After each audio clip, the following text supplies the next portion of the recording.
En el anterior video ya vimos qué es discipular. En resumen es caminar con alguien para enseñarlo a crecer en el conocimiento de Dios. ¿Pero cómo se hace esto? Jesús aplicó de forma súper práctica el discipulado, escogiendo a 12 personas para enseñarlos, para caminar con ellos. Para que lo podamos aprender de forma más sencilla, vamos a verlo en 7 pasos. ¿Cómo discipuló Jesús? Número 1. Oración. Antes de empezar su ministerio, podemos ver en Mateo que él ayunó 40 días. Jesús fue llevado por el Espíritu al desierto para ser preparado, para que pasara por pruebas, para estar listo y de esa forma regresar a Galilea en el poder del Espíritu. En Lucas 6, del 12 al 13 dice: En aquellos días él fue al monte a orar y pasó la noche orando a Dios. Y cuando era de día, llamó a sus discípulos y escogió a 12 de ellos, a los cuales también llamó apóstoles. A veces menospreciamos el poder de la oración, la importancia de la oración, pero Jesús no lo hizo. Jesús estaba orando en todo momento. Jesús se apartaba para pasar tiempo con Dios, intimidad con Dios, en el cual oraba. Y aquí yo te voy a dar pequeñas recomendaciones de cómo lo puedes hacer. Puede que ores a Dios pidiéndole que te ponga a ti en el lugar y en la vida de otras personas a las que Él se quiera revelar. Le puedes pedir que ellos tengan corazones dispuestos a escuchar por fe, que sean tierra fértil para que su palabra germine y dé fruto, o como aprendí en un discipulado, hacer tu lista evangelizadora. Suena muy espiritual, ¿eh? Esto nada más es poner el nombre de las personas que tú quieras evangelizar, que tú sepas que necesitan de Dios. Al final, todo el mundo necesita de Dios, pero Dios te ha puesto en un lugar específico en el que conoces a gente específica. Un amigo me compartió un testimonio de una chava que hizo su lista y que empezó a orar por el primero de la lista. Y ya que este se convirtió, ya que Dios tocó su corazón, entonces los dos, la chava junto con el primero de la lista que ya había aceptado a Jesús, empezaron a orar por el siguiente y así se fue. Tú puedes aplicar este método, quizá orar por todos los de tu lista, es válido, lo que tú decidas está bien. Número 2. Ve. Jesús dijo: id y haced discípulos en todas las naciones. No puedes estar esperando que la gente vaya hasta tu casa, se dirija a tu cuarto y toque la puerta pidiéndote que hables de Jesús. ¿Qué puede pasar? Pero vamos a reflexionar en esto. La Biblia dice que la fama de Jesús se difundió por toda la tierra alrededor. Yo no creo que esto haya sucedido porque Jesús permaneciera en su cuarto encerrado, lejos de la sociedad. Él salió y compartió las buenas nuevas. Si Jesús salió, nosotros también tenemos que salir de nuestra comodidad, de nuestra área de confort, que es estar pues tranquilo aquí con la gente que ya conoces. Sí, exactamente, me estoy refiriendo a que estemos abiertos a conocer gente nueva. Y alto ahí. Yo no estoy diciendo que si no eres popular, no sirves para discipular. O que si no eres influencer, o que si no tienes un canal de YouTube. ¿Qué onda? Eso no tiene nada que ver. Por eso Dios nos hizo diferentes y más afines con cierto grupo de personas. Quizá que les gusten las mismas cosas, puede ser una cultura, un país, un lenguaje, la misma música, el mismo grupo, las mismas películas, gente con la que tú hablas cómodamente. Digo, tú te relacionas con algunas personas, ¿no? Ya sea en el trabajo, en la escuela, con algún vecino, con el señor de la tiendita de la esquina, a alguien. Y si no conoces a nadie, es tiempo de salir de la cueva.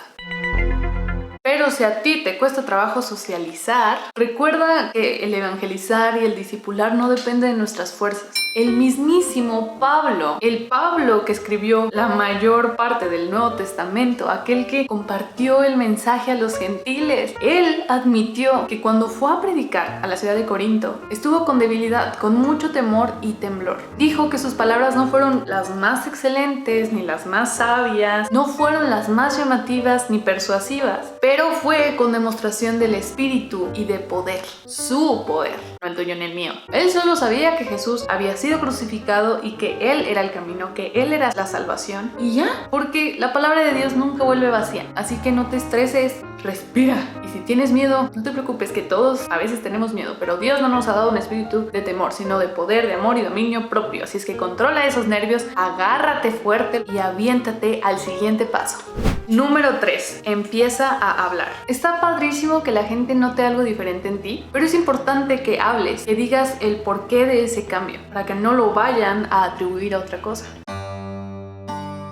Después de orar y salir, fue a Galilea a predicar. Después que Juan fue encarcelado, Jesús vino a Galilea predicando el evangelio del reino de Dios, diciendo: el tiempo se ha cumplido y el reino de Dios se ha acercado. Arrepentíos y creed en el evangelio. Si tú tienes dudas de cómo compartir el evangelio, por aquí te dejo un videito que ayuda a saber evangelizar sin ser raro. Número 4. Llámalos. Después de que Jesús predicaba, él llamaba a las personas a seguirlo. Jesús hacía verbalmente la invitación a la gente a conocerlo más, a estar con él. Y no le tenía miedo a que le dijeran que no, porque recibió varios nos. Pero eso no le dio menos seguridad. Él sabía que su identidad estaba en Dios y que si la gente lo aceptaba era porque eran hijos de Dios, y si no, pues era su decisión. De forma práctica, el invitar lo podemos aplicar invitando a la gente que conoces a tu iglesia, a un estudio bíblico, a un evento, o incluso abriendo tu propio grupo, poniéndote de acuerdo con un amigo para hacerlo juntos. También puedes abrir tu casa para invitar a la gente, para que puedas platicar con ellos sobre Jesús, o puedes solamente organizar un día a la semana y decir: ok, ¿qué les parece si nos reunimos y hacemos este libro de discipulado? Aquí te puedo dejar algunas opciones. O también puedes decir: bueno, pues ¿qué les parece si todos leemos el mismo libro? Empezamos con, no sé, Mateo, luego con Lucas, o con algún evangelio, leemos cierta porción y cuando nos veamos lo comentamos entre todos. O si quieres y te avientas, pues abre tu estudio bíblico. Y dar un estudio bíblico es compartir lo que Dios te ha revelado en la intimidad. Eso es básicamente lo que yo hago con estos videos.